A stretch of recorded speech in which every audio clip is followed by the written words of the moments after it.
할렐루야. 오늘은 8월 1일 월요일입니다. 오늘 우리에게 주신 하나님 말씀은 레위기 18장 3절의 말씀입니다. 너희는 너희가 거주하던 애굽 땅의 풍속을 따르지 말며 내가 너희를 인도할 가나안 땅의 풍속과 규례도 행하지 말고. 아멘. 레위기는 1장부터 10장까지 제사법에 대해서 다루고 있고 11장부터 22장까지는 성결법에 대해서 다루고 있습니다. 이렇게 전반부는 어떻게 하면 하나님께 나아갈 수 있는가를 다루고 있는 이 제사법을 다루고 있고, 후반부는 그렇다면 하나님의 언약을 받은 백성이라면 어떻게 살아가야 하는가에 대한 성결법을 다루고 있는 것이죠.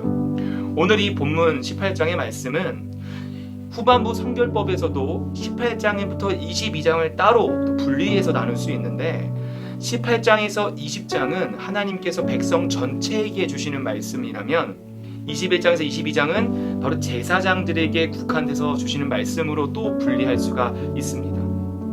오늘 이 레위기 18장의 말씀을 한 문장으로 요약하자면, 너희는 애굽과 가나안, 즉 이방 민족의 풍속을 따르지 말고 하나님의 규례와 법도를 따르라 라고 요약할 수 있습니다. 그런데 이들에게 있어서 이스라엘 백성은 아주 오랜 시간 동안 애굽 생활을 해왔기 때문에 이 430년이라고 하는 아주 오랜 세월 동안 애굽에 살아가면서 그들의 가치관은 이 애굽의 문화와 애굽의 가치관으로 많이 스며들어 있었습니다.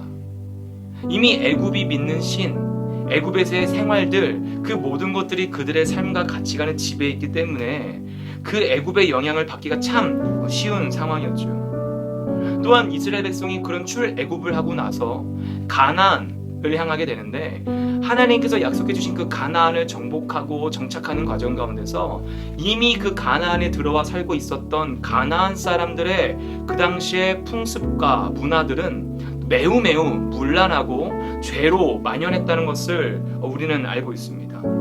그렇기 때문에 그 이스라엘 백성들이 처했던 상황들, 애굽에 살았을 때 그리고 가나안으로 정착을 했을 때 이 모든 삶들이 하나님의 법과 식을 따르는 삶을 살아가기엔 매우 열악한 상황이었던 것이죠. 사람은 실제로 주변 환경의 영향을 참 받기 쉬운 존재입니다. 특별히 오늘날은 이 미디어라고 하는 것의 영향을 참 받기 쉽습니다. 우리가 많이 보는 뉴스, TV, 또 인터넷, 유튜브, 이런 것들에서 말하고 있는 가치관들이 오늘날 우리 살아가는 세상 사람들의 가치관을 좌지우지한다고 해도 틀리지 않습니다. 여러분, 그런 상황 속에서 하나님은 이스라엘 백성에게 강력하게 말씀하시는 겁니다. 특별히 유교 문화에 뿌리를 둔 우리에게 있어서 이 성이라는 것은 좀 다루기 불편한 주제입니다. 오늘 18장에서 특별히 근친상간, 이런 성에 대한 이야기 다루고 있는데, 우리들은 어느새 옛날부터 성에 대해서 터부시하고 심지어 부모가 자녀에게 이런 직접적인 성교육을 하는 문화가 많이 없는 편이죠. 그래서 이 본문을 읽을 때 우리는 좀 부끄럽기도 하고 좀 당황하게 되기도 합니다.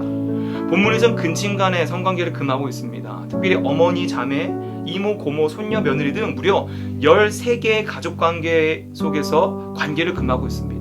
여러분, 우리가 이것을 읽었을 땐 당연한 거 아니야, 아니 뭐 이런 걸 굳이 이야기하자고 싶기도 하지만, 이것을 강조해서 금했다는 것은 무슨 말이냐면, 이 당시에는 이런 근친상간의 관계들이 아주 비일비재하게 애굽과 또는 가나안에서 벌어지고 있었다는 것이죠. 그리고 그들의 삶을 늘 바라보던 이스라엘 백성이 그 영향을 받기 참 쉬운 상황에 놓여 있었기 때문에 하나님께서는 그들에게 구체적으로 그런 것들을 금하고 있는 것입니다. 특별히 우상 숭배, 다른 왕조들에 의해서, 이방 민족의 문화에 의해서 이런 근친 결혼들이 이스라엘에게 들어오고 있는 상황이었습니다. 이런 죄의 홍수 속에서 이스라엘 백성이 하나님의 말씀을 붙잡는 것, 그게 바로 하나님이 정말 원하셨던 하나님 나라 백성의 모습이었던 것이죠. 여러분, 그런데 오늘 말씀 속에서 하나님께서 이 레위기 율법을 간단하게 너의 살부치의 하치를 범하지 말라 정도만 얘기하셨어도 큰 문제는 없습니다. 그런데도 불구하고 하나님께서 구체적으로, 아주 직접적으로, 아주 세밀하게 묘사를 하시는데 왜 그렇게 했을까요? 사람은 우리들의 본능을 따라서 그런 본능에 이끌리는 죄를 짓고자 하는 우리들의 이런 죄악된 모습이 누구나 가지고 있습니다. 본능을 따르고자 하는 마음이 누구에게나 있죠. 이럴 때에 만약에 하나님께서 그렇게 그냥 큰 살부치야채를 범하지 말라 정도만 얘기하셨다면 스스로 기준을 합리화하면서 나의 살부치는 그냥 사촌 정도만 해당될 거야, 이 정도만 해당될 거야 라고 합리화를 하면서 실제로 죄를 지고 있으면서도 그런 기준에서 나는 부합되지 않으니까 괜찮을 거야 라고 스스로 합리화할 수 있다는 것이죠.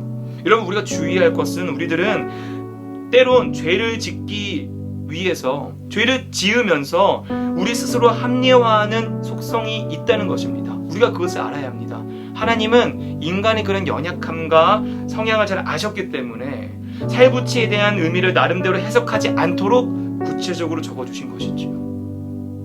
여러분, 우리는 이렇게 볼 수 있습니다. 하나님 왜 이렇게 하나하나 따지실까? 여러분, 그것은 하나님께서 하나님이 원하지 않으시고 죄라고 말씀하시는 것에 있어서 타협하지 않을 수 있도록, 우리가 구체적으로 죄를 떠날 수 있도록 우리에게 직접적인 가이드를 해주고 계신 것입니다. 여러분, 왜 그랬을까요?